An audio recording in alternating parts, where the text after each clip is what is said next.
Very good morning all of you and very welcome to my channel Drishti ISPCS। इस video में हम बात करेंगे निवैश्वीकरण के बारे में और आत्मनिर्भर भारत अभियान के बारे में। आखिर निवैश्वीकरण क्या होता है और आत्मनिर्भर भारत अभियान, इन दोनों के बारे में हम डिटेल से डिस्कशन करेंगे ताकि आपके मेंस में अगर इस तरीके का कोई भी क्वेश्चन आता है तो उसे आप आसानी से सॉल्व कर पाए। देखिए, कोविड-19 के कारण 2020 में से ही विश्व की लगभग सभी अर्थव्यवस्थाएं, जहां पर परिणामी स्वास्थ्य और आर्थिक क्षेत्र में पहले से ही गिरावट चल रही थी, उसके कारण काफी तनाव बढ़ गया है। महामारी से निपटने के लिए दुनिया भर के देश में आवागमन, अंतर्राष्ट्रीय यात्राएं, माल सेवाएं, परिवहन, सब पर एक पाबंदी लगा दी गई है। मतलब आपने देखा है, संपूर्ण लॉकडाउन की व्यवस्था अपनाई गई है।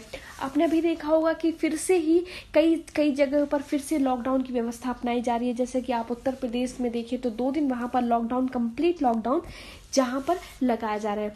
कई उद्योग और संगठन या तो बंद हो गए हैं या फिर न्यूनतम क्षमता पर ये लोग काम कर रहे हैं। ठीक है, तो इसका प्रभाव वैश्विक स्तर पर दिखाई दे रहा है। वर्ल्ड बैंक के अनुसार हम माने तो इसका भारत की जो अर्थव्यवस्था की वृद्धि है 2019-20 में घटकर मात्र 5% रह गई है। ठीक है, और इसका अनुमान ये भी माना जा रहा है कि 2020 और 21 में ये जो वृद्धि है 2.5 हो जाएगी, घटकर 2.5 हो जाएगी। ऐसा माना जा रहा है कि महामारी ऐसे वक्त पर आई है जब अर्थव्यवस्था पर पहले से ही काफी वित्तीय दबाव था और कोरोना वायरस के कारण इस अर्थव्यवस्था का दबाव और बढ़ गया। सरकार की स्थिति से उबरने व अर्थव्यवस्था को पुनर्जीवित करने के लिए विशेष आर्थिक पैकेज भी प्रदान कर रही है। सार्वजनिक व निजी क्षेत्र में घरेलू, अंतर्राष्ट्रीय दोनों तरह को राहत प्रदान करने में भी सहायता करती है। तो इस महामारी के बाद विश्व में विभिन्न देशों में आपूर्ति के लिए स्थानीय क्षमता में वृद्धि, प्रवासियों पर सख्ती जैसे प्रयास करने के लिए वैश्वीकरण मतलब डी ग्लोबलाइजेशन या फिर संरक्षणवाद की विचारधारा को बढ़ावा मिल रहा है। अब हम बात करें कि वैश्वीकरण क्या है। ठीक है, डी ग्लोबलाइजेशन क्या है? यह एक विभिन्न राष्ट्रों के बीच निर्भरता और एकीकरण में कमी की प्रक्रिया है। ग्लोबलाइजेशन क्या है? ग्लोबलाइजेशन का अर्थ है कि ग्लोबल मतलब जो विभिन्न राष्ट्र हैं उनके बीच में बेहतर संपर्क बढ़ाना। और डी ग्लोबलाइजेशन का मतलब क्या है? यहाँ पर निर्भरता और एकीकरण में कमी करना। यह देशों के बीच आर्थिक व्यापार और निवेश में गिरावट का प्रतीक है।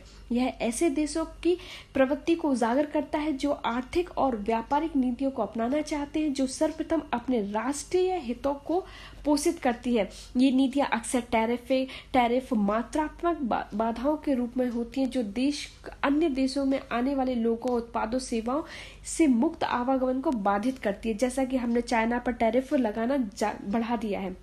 निवैश्वीकरण का विचार मुख्यतः उद्देश्य आयात को महंगा करके स्थानीय विनिर्माण को प्रोत्साहन करना है। इस महामारी ने निवैश्वीकरण के विचार को बढ़ावा देने के लिए अनुकूल माहौल का यहाँ पर निर्माण किया है। देखिए, कहीं ना कहीं ये हमारे लिए, हमारे जो भारतीय उद्योग हैं उनके लिए कहीं ना कहीं एक बहुत ही अच्छा सूचक है, क्योंकि अब चाइना पर बहुत ज़्यादा निर्भरता कम करने की यहाँ पर बात की जा रही है। वोकल फॉर लोकल की बात की जा रही है। तो इन सब को लेकर अगर देखा जाए तो भारतीय आने वाले टाइम के लिए भारत की जो उद्योगों की स्थिति है वो काफी मजबूत हो सकती है। आपने ये भी बहुत अच्छे से गौर किया होगा कि अब कई देश चीन पर अपनी निर्भरता कम कर रहे हैं। भारत ने भी चीन पर निर्भरता कम कर दी है। अमेरिका की बहुत सारी कंपनियां चीन को छोड़कर अपना जो हेडक्वार्टर है दूसरी जगह पर शिफ्ट कर रही हैं। भारत भी इसके लिए एक अच्छा खासा उम्मीदवार है। उसके बाद जापान सरकार ने भी चीन में सक्रिय जापानी कंपनियों को चीन से बाहर निकालने के लिए $2 बिलियन से अधिक सहायता देने का यहाँ पर निश्चय किया है। भारतीय दवा उद्योगों पर अपनी कुल निर्भरता मतलब 70% जो API है, API का मतलब होता है एक्टिव फार्मास्यूटिकल इंग्रेडिएंट, चीन से आयातित करता है। परंतु इस महामारी के बाद भारत सरकार ने औद्योगिक क्षेत्र के सहयोग से देश में API निर्माण को प्रोत्साहन देने के लिए विशेष प्रयास करना यहाँ पर शुरू कर दिए गए हैं। उत्पादन के क्षेत्र में आत्मनिर्भरता का प्रयास भी यहाँ पर किया जा रहा है। उदारीकरण के बाद भारत ने कई क्षेत्रों में अपनी उत्पादन क्षमता में वृद्धि की है, परंतु अन्य कई क्षेत्रों में जहां बेहतर संभावनाएं हैं, भारतीय कंपनियां उत्पादन से हटकर व्यापार में एक सेवा प्रदान के रूप में अधिक सक्रिय रही हैं। पूर्व में जिन क्षेत्रों में आत्मनिर्भरता बढ़ाने का प्रयास किया गया है, उनमें हम काफी सफल रहे हैं। उदाहरण के लिए स्टील उत्पादन, सूचना प्रौद्योगिकी, मोबाइल फोन, अन्य इलेक्ट्रॉनिक्स उत्पादन की असेंबली। ठीक है, यहाँ पर भारत में इनका असेंबल किया जाता है, ना कि उत्पादन। लगभग 135 करोड़ की आबादी के साथ भारत के पास निर्यात के अलावा उत्पादों की खपत के लिए भी एक बड़ा स्थानीय बाजार यहाँ पर उपलब्ध है। ऐसे में यह बहुत ही आवश्यक है कि ऐसे कुछ क्षेत्रों की पहचान की जाए जहां आसानी से अगले कुछ वर्षों में देश में स्थानीय आत्मनिर्भरता का विकास किया जाए और वहां पर उनको सफल बनाया जाए। अब हम बात करें अगर आत्मनिर्भर भारत अभियान की, तो आत्मनिर्भर भारत अभियान के 5 स्तंभ हैं। वर्तमान में वैश्वीकरण के युग में आत्मनिर्भरता मतलब सेल्फ रिलायंस की परिभाषा में बदलाव आया है। आत्मनिर्भर आत्म केंद्रित से अलग है। भारत वसुधैव कुटुंबकम की संकल्पना पर विश्वास करता है।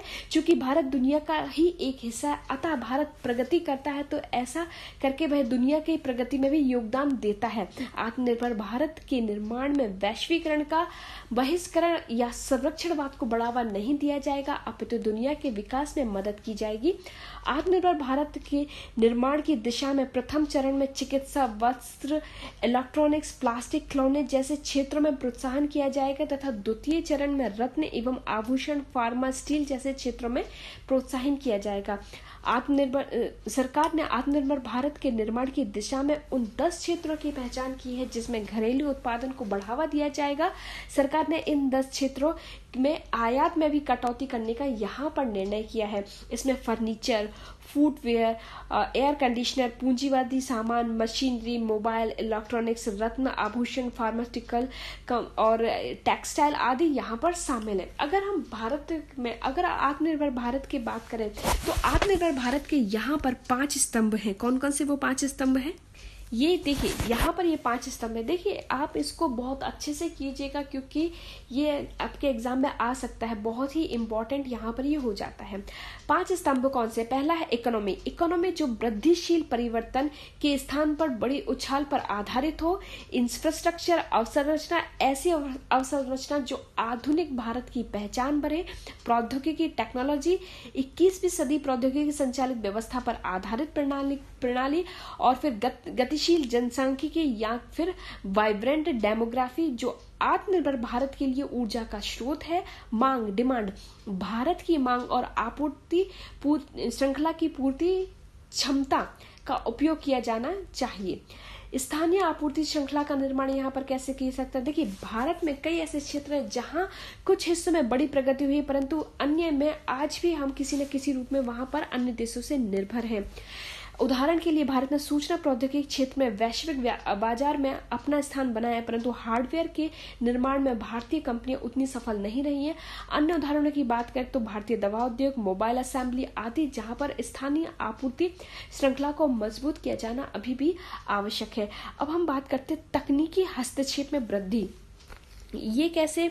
तकनीकी हस्तक्षेप में वृद्धि करके देखिए, भारत में सर्वाधिक क्षेत्र में कंपनियों की स्थापना के माध्यम से 2 प्रमुख लक्ष्य औद्योगिक विकास और रोजगार को प्राप्त करने का प्रयास किया गया है। वर्तमान में वैश्वीकरण और प्रतिस्पर्धा के इस दौर में सरकार अपनी नीतियों में बदलाव करना होगा। वर्तमान में कोविड-19 के कारण परिस्थितियों में अधिकांश कंपनियां ऑटोमेशन, घर से काम करने, अनुबंधित कामगारों को अधिक प्राथमिकता दे रही हैं। ऐसे आधुनिक तकनीकी प्रगति के अनुरूप कुशल श्रमिकों की मांग को पूरा करने और लोगों को रोजगार उपलब्ध कराने हेतु कौशल विकास कार्यक्रमों पर यहाँ पर विशेष ध्यान दिया जा रहा है। उत्पादन श्रृंखला में भागीदारी कैसे कर सकते हैं? देखिए, औद्योगिक विकास के साथ ही साथ उत्पादन के स्वरूप और विकास, उद्योगों में कार्यशीलता बड़े बदलाव होंगे। ऐसे में कृषि और अन्य क्षेत्रों में इन परिवर्तनों के अनुरूप तैयार कर औद्योगिक विकास के साथ साथ ग्रामीण अर्थव्यवस्था में योगदान दिया जा सकता है। उदाहरण के लिए विभिन्न प्रकार के कृषि उत्पादकों की पैकेजिंग या उनसे बनने वाले उत्पादों के निर्माण हेतु स्थानीय स्तर पर छोटी औद्योगिक इकाई की स्थापना को बढ़ावा देकर औद्योगिक उत्पादन श्रृंखला में ग्रामीण क्षेत्रों की भागीदारी यहाँ पर सुनिश्चित की जा सकती है। अब हम देखते हैं कि यहाँ पर इस आत्मनिर्भर भारत का अभियान तो हमने देख लिया, कई बड़े बड़े सपने देख लिए, पर यहाँ पर हम उनके समक्ष चुनौती देख लेते हैं कि क्या क्या चुनौती हैं। पहली चुनौती तो है लागत और गुणवत्ता। वर्तमान में कई क्षेत्रों में भारतीय कंपनियों को बहुत अधिक अनुभव नहीं है। ऐसे में लागत को कम से कम रखते हुए वैश्विक बाजार की प्रतिस्पर्धा में बने रहने के लिए उत्पादों और सेवाओं की गुणवत्ता को बनाए रखना एक बहुत बड़ी चुनौती है। दूसरा, आर्थिक समस्या भी यहाँ पर है। सरकार अभी हाल ही में आप देख रहे हैं कोविड-19 की महामारी से जुड़ रही है, उसके बाद औद्योगिक अर्थव्यवस्था को पुनः गति प्रदान करने के लिए विभिन्न श्रेणियों में लक्षित योजनाओं को बढ़ावा कैसे दिया जाए। उसके बाद आधारित संरचना की बात करें तो विशेषज्ञों के अनुसार चीन से निकलने वाली अधिकांश कंपनियों के भारत में न आने का एक प्रमुख कारण यहाँ पर भारतीय औद्योगिक क्षेत्र विशेषकर तकनीकी क्षेत्र के संबंध में एक मजबूत आधारिक ढांचे का यहाँ पर अभाव है। पिछले कुछ वर्षों में भारतीय उत्पादक किसी न किसी रूप से आयात पर ही यहाँ पर निर्भर है। वैश्विक मानकों की बात करें तो सरकार द्वारा स्थानीय उत्पादकों और व्यवसायियों को दी जाने वाली सहायता मुक्त व्यापार समझौतों और अंतर्राष्ट्रीय व्यापार संघ के मानकों के अनुरूप ही यहाँ पर जारी की गई है। अब हम बात करते हैं इसके निष्कर्ष की। तो देखिए, निष्कर्ष की बात करें तो कोविड-19 के कारण उपजी हुई परिस्थितियों के बाद देश के नागरिक का सशक्तिकरण करने की आवश्यकता है ताकि वे देश से जुड़ी समस्याओं का समाधान कर सके, बेहतर भारत का निर्माण करने में अपना योगदान दे सके।